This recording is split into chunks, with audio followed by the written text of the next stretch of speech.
I'm super excited to be doing this video today. As you know, I've also been working in fashion marketing for the last few years, so it's a topic that I'm really passionate about too.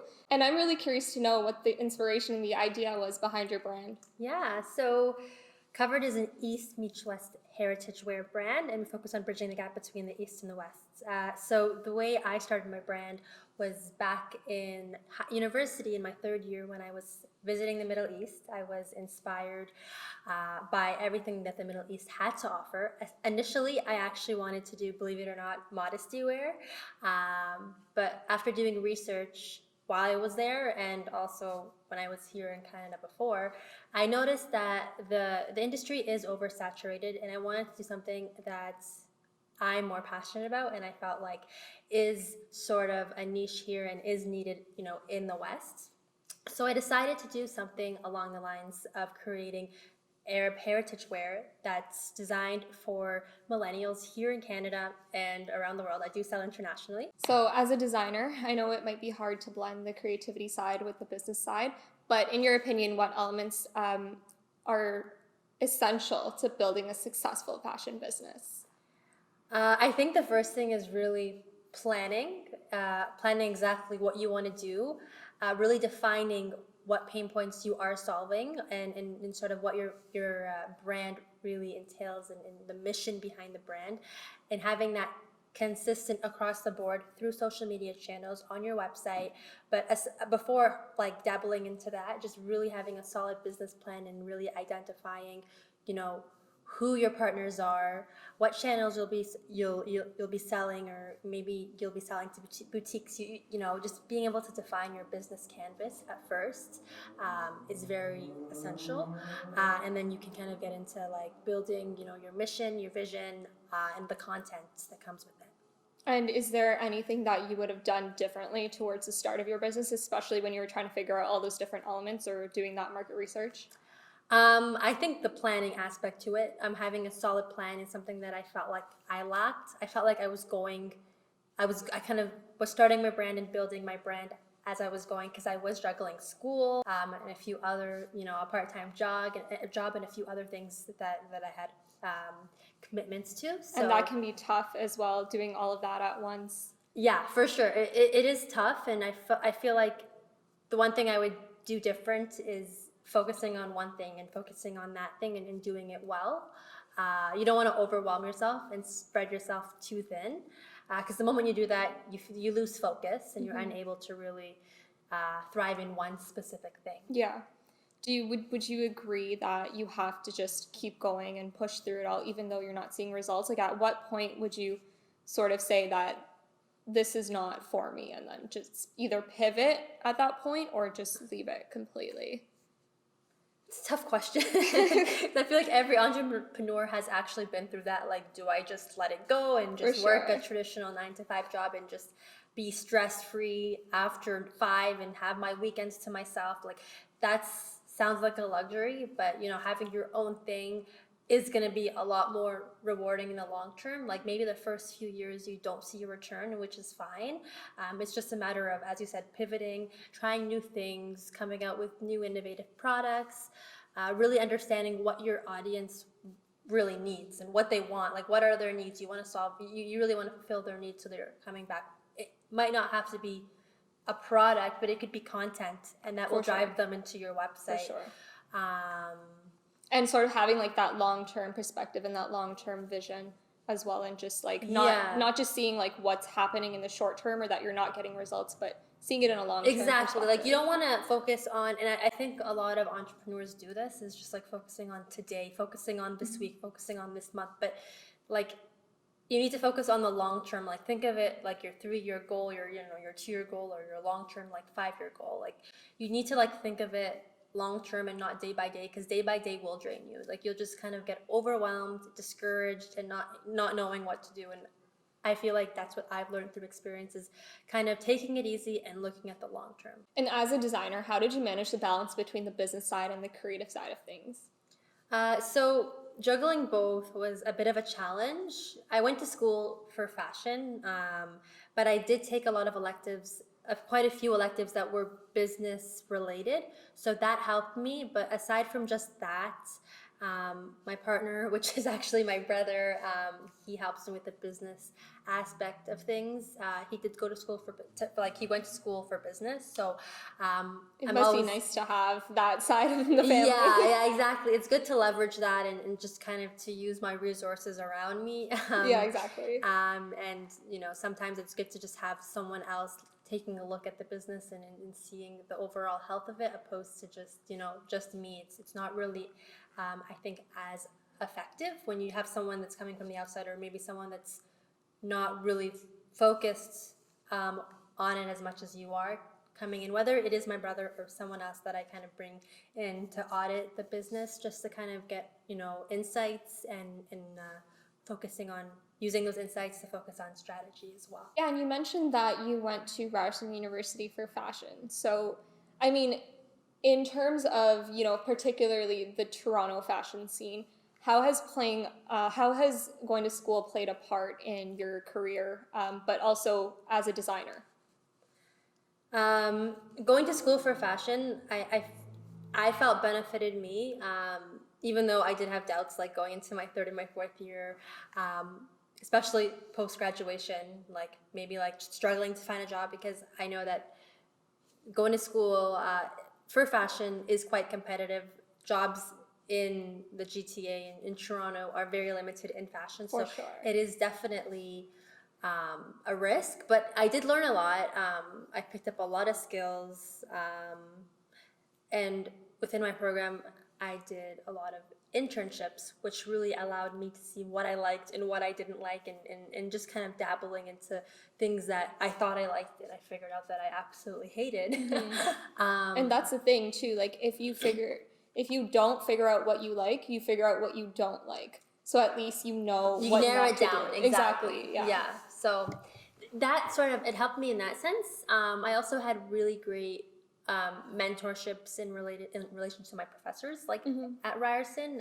They were super supportive and super helpful and kind, and they always wanted to see everyone succeed. So having professors that really did care and really wanted to see you thrive helps a lot. Like, I know I've heard a lot of horror stories with like engineering students where like the props absolutely they don't do shit. Yeah, no, they just are evil. Yeah, or there's just no support from the university. Yeah, exactly. Yeah, so in that sense, I really did enjoy my time as a fashion student, even though I did have doubts, like maybe I should have taken business instead, or maybe maybe I should have taken a double major or whatever. But overall, like I did learn a lot, and I would recommend it to anyone that does want to go into fashion to go into fashion and just kind of figuring out exactly what you want to do, because you're not going to know until you essentially try.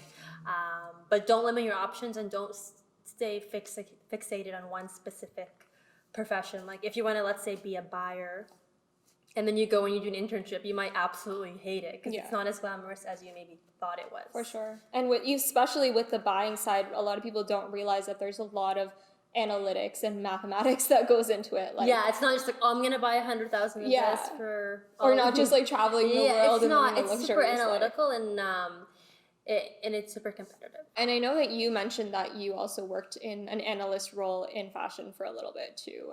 Was it like tedious getting into that role? Yeah, well, it was very tedious. It was a process just to land that job. But personally, like I worked in that role for under a year, and I was not satisfied. I didn't feel like it was a fulfilling role. So I did leave, and I decided to focus on my business rather than working a job that I thought I loved and I wanted to love it, but it just wasn't for me. And it's related, obviously, it's in merchandising, but as you said, it's super analytical and tedious and high pressure as well. It could be what you expect, but a lot of times it's not what you expect, especially in these like merchandising or analyst roles. Yeah. So I mean, a lot of people they think that's their dream job, but then they land it and then they're just like, oh no. Yeah, for sure. For sure. Even like working in a startup, I mean, it's so much you have to take on and so much work to do that you start to question whether it's even really worth it. Like, why am I putting so much work into this if I can just go start something of my own? Yeah, and I feel like it's a lot easier said than done to start your own thing. It takes a lot of planning, a lot of execution, and a lot of support, and a lot of dedication. Like you have to really be disciplined to start your own thing, because you're always going to be on call. It's never like a fixed time. Like you can limit yourself to, okay, I'm only going to work like 7 hours or whatever, 10 hours a day, and then just limit it. And then after that, you're not going to work. But chances are, people don't want to take that leap and just kind of focus on their own thing and kind of dedicate time to work on your own thing, because it's super hard to build something from the ground up by yourself. Without that brand name. Yeah, exactly. And without a team, it is for sure, but you kind of have to stay disciplined. I think it comes with discipline and just who you surround yourself with. I think it really comes down to that. So during my undergrad, I was a part of the Fashion Zone, which is an incubator based in Ryerson, and everyone that was there were very like-minded. Whether if they were in the same industry or not, they still were willing to help, and it's just nice to have that community feeling, to really build your brand and really just pick from each other's heads. Like maybe I added value to someone, but maybe I met someone and they added value to what maybe I was looking for, or I was struggling with. Aside from that, I had advisors there that I would ask for support, whether it be in PR, marketing, law, branding, whatever it is. I did get that support, and it was really crucial at the beginning stages of starting my business. So how would you say it would be different if you were to just start the brand on your own versus being at the incubator? Was there any like one specific element that you would say was better for you? I feel like being surrounded by a community is a lot more welcoming, and it kind of motivates you to do work because you see everyone doing work on their own thing, so you feel motivated to work on yours, opposed to just kind of starting it at home, maybe on your kitchen table. Like you might not be as motivated, or you might not have that same support system that you did that you do in an incubator. So I would really highly suggest, even if you don't have access to an incubator, or you're maybe you don't get into an incubator, like don't feel discouraged. Maybe even like going to a co-working space, signing up to a co-working space, a local one maybe close to your house. That is great because you'll still be surrounded by business-oriented individuals. Maybe not in the same field, but a lot of the things can be applied across the board. And even just joining like community groups or going out to once COVID is over, going out to all these events. Yeah, networking is definitely key. Yeah.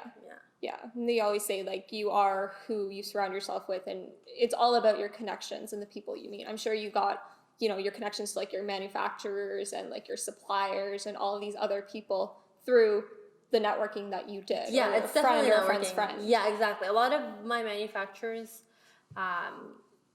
are through networking, as well as there is a show called like it's called the Textile Show, and it's actually around North America. It's not just in Toronto, but they have like a bunch of manufacturers that come from overseas, specifically China, India, like the big countries that are known for manufacturing.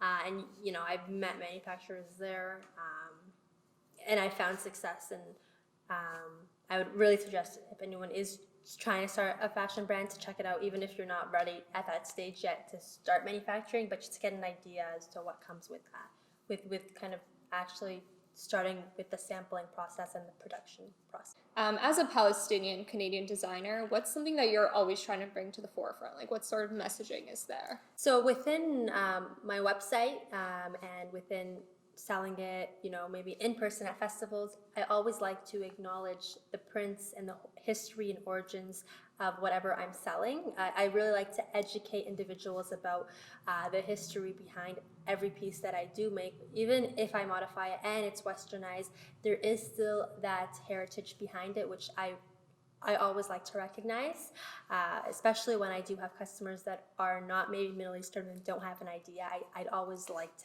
educate them. And the question that always comes up is, can I wear this? And if it might not be an Arab person, it might be someone that is Canadian and has lived here their whole life. And the answer is yes, as long as you know what you're wearing and the origin and culture that that is behind that specific piece. how do you find, I guess it's kind of hard to differentiate between cultural appropriation and what's okay to wear. How would you sort of define that fine line between that? So for me, I think, you know, these fast fashion retailers like H&M, Urban Outfitters, and a few others that do specifically take Middle Eastern prints and patterns without acknowledging it, I think that's cultural appropriation, and that's something that I've written essays about because it is a problem and it is problematic. And now I feel like these retailers are starting to be a little more conscious about what they are pumping out.